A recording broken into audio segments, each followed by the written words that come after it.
Foxy Mama 265. I'm back again with the Real Housewives of Potomac, Season 5, Episode 16, and it's called Picking Sides. Yes.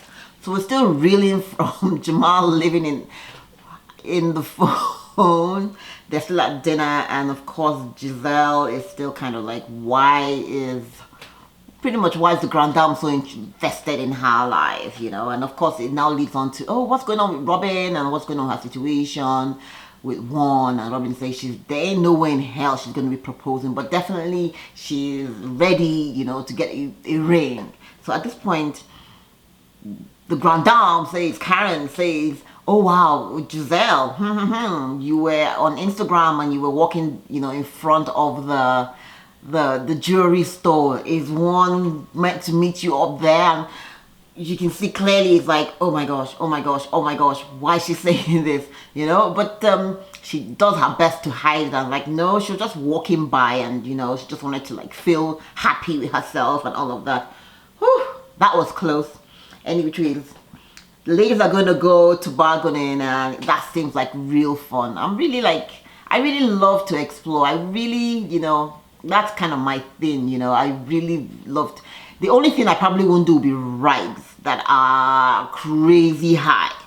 But I will try a few of them. But if the rides are crazy high, or what else? Because sometimes I would like to also go do, you know, the bull, but you know, I've never done that, where they have the bulls. There's a tradition, I think it do in Spain, I think it is, where they let the bulls run around and the guys are all in white and everybody's running for their life. That I would like to watch. I might not participate, but that seems like crazy fun. Good luck. Anyway, please. The ladies, you know, actually like, nope, they didn't come here to die. They didn't come here to, you know, so, but they get to doing it. Even Karen actually, you know, sits in and, you know, goes to bargaining, which is kind of fun. Well, before dinner, they're going to meet up for dinner. So before dinner, the ladies look stunning. I really, really look forward to seeing the ladies like this, in this view. It is refreshing. Ashley looks beautiful. Giselle has this African print, and I love, love, love it. Even Wendy looking real good, okay? Anyways, before dinner, the ladies, a few of the ladies get to talking, and this is pretty much Giselle is catching Ashley up. I have news for you. What again? No, it's not about you. It's not about Michael. So you see the insecurities of Ashley coming through. She's like, what's going on? So she gets to literally telling her pretty much about the engagement, and the fact that one is going to be doing the engagement, and a few other things that they get to just, but it's kind of nice to see the ladies just chill out. They get to dinner, and what else? Yeah, at dinner, Candice is talking about being ready to have a baby, and after watching all that's gone on with Ashley tearing her butt and all of that, yeah, she's ready.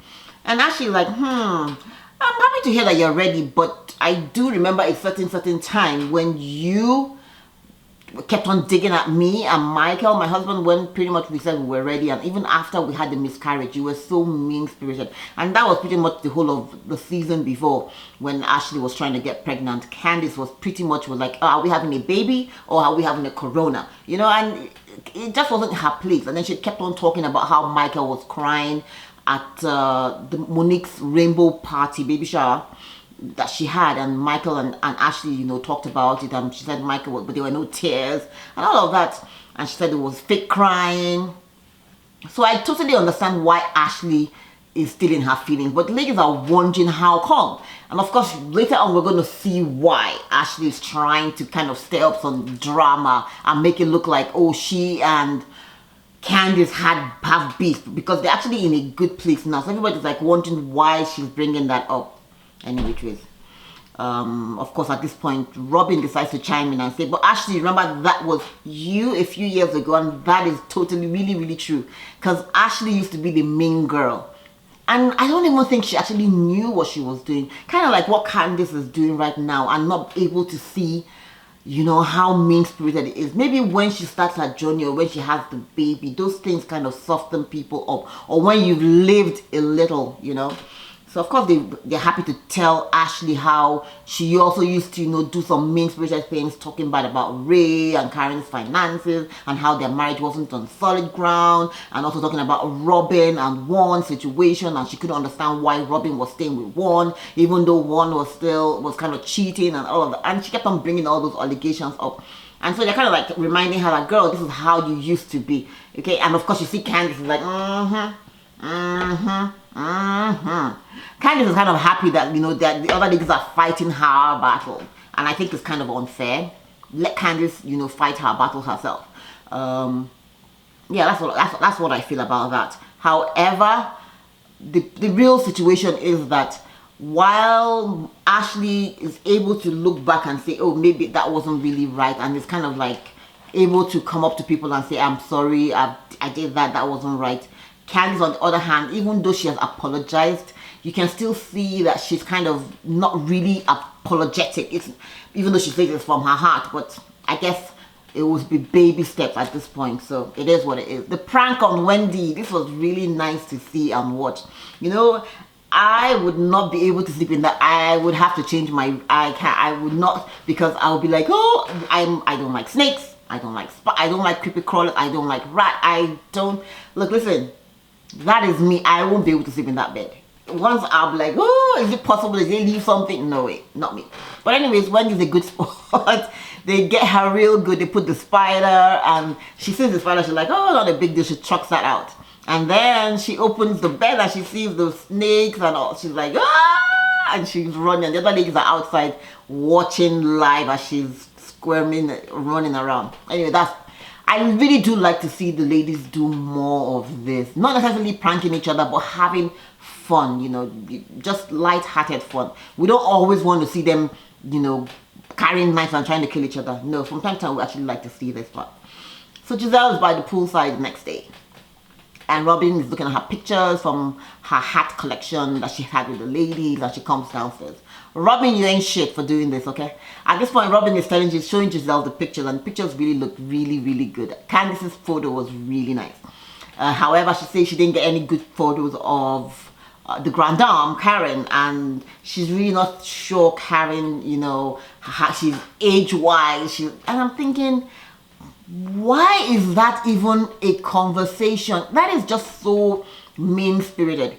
You know, like, it's so mean-spirited. I just felt that, actually, like, Giselle, you're not exactly as young, yeah, and Robin, you know, and so this is where people really begin to, you know, dislike Giselle, because Giselle at this point could have said, Robin, I'm your girl, you're my girl. However, you know, there's no need to keep shading Karen about being happy. Like, it's just so wrong. I just felt if Karen showed up for the event and took pictures, you could have found 1 or 2 pictures to put up on your... Anyways, Robin is making a business decision and she's not putting the grand dame in her hat collection. And everybody's like, why? It's a $2 hat or $10 hat. Who gives a sh... Anyways, it's her business, so she can do what she wants. And so at this point, they get into talking about Karen and Karen's... And it's just so mean-spirited. It's none of your business what Karen and Ray are doing in their bed. Like, why are you so concerned? Be more concerned about what Jamal is doing, okay? Or not doing with you. Better yet, and also what one might be doing with somebody else and not doing with you, guys, okay? Anyways, they get into Karen's, you know, and how Karen didn't like Ray's D before, and now she spilled that tea when she was drunk, and they don't understand it, you know, if they're having sex, and so unnecessary, okay, ladies? Ashley comes down, she's looking kind of cute, and she gets to telling the ladies at this point that, okay, she wrote a statement for Monique, and the statement was kind of to tell her own experience with what happened between herself and Candice the year before, when Candice was wielding the knife, and how was saying she was going to attack her and called her all kinds of names on Facebook. She called her a wench, she called her a cockroach, you know, she was kind of really, really, you know. So the ladies are trying to understand, why are you doing this? Why is this like a character assassination of Candice? No, it's not a character assassination. It's how I felt, what transpired between Candice and I. You know, she went on social media and called me all those names. She called me a wench, she called me a gold digger, she called me roach. So yeah, this is the point where I really want the other ladies, who are Giselle and Robin, to stay out of it. Okay, just stay out of it and let Ashley do what she wants to do, and let Candice, you know, let the chips fall where they may. Okay, they're not good friends, and this is probably going to end their friendship. They haven't been good friends for a while. They're just trying to kind of take baby steps. You know, it is what it is. You know, so the ladies are like, oh, you're going to be trying to assassinate Candice. How come Monique didn't, you know, ask you to write something positive about her, and for, you know, something about Monique being positive? Yeah, she could have done that, but no, she didn't want to do that. Anyway, of course, at this point, Ashley still goes back to the fact that Monique had her back when that whole situation happened. So this is kind of telling us that allegedly there might have actually been tapes when that situation with Michael squeaking. But Monique didn't want to bring it out, you know, to kind of save Michael and Ashley. So Ashley kind of feels like she's doing Monique a favor, or she owes Monique a favor, and feels a need to jab into Candice. So we'll see how this is going to play out, you know. Yeah, Candice did do all that with the knife, and she's like, get out of my house, and so she did do that, and she did, and there are consequences also. And at this point, Candice really hasn't taken any responsibility for her own actions, you know. So of course, at this point, Ashley's feeling, look, Monique can go to jail. We don't want her to go to jail. She's not going to go to jail, but you just never know. So, and Ash so she's kind of feeling for Monique and wants, you know, to kind of have Monique's back, because, and I'm happy she's doing this, because in honesty, the other ladies, most of them except Karen, you know, they've all kind of, you know, like abandoned Monique. Even Giselle, that was trying, said, oh, let's you know, get to a good place. As soon as this stuff happened, Giselle hasn't given Monique a chance, and just like, so let Candice and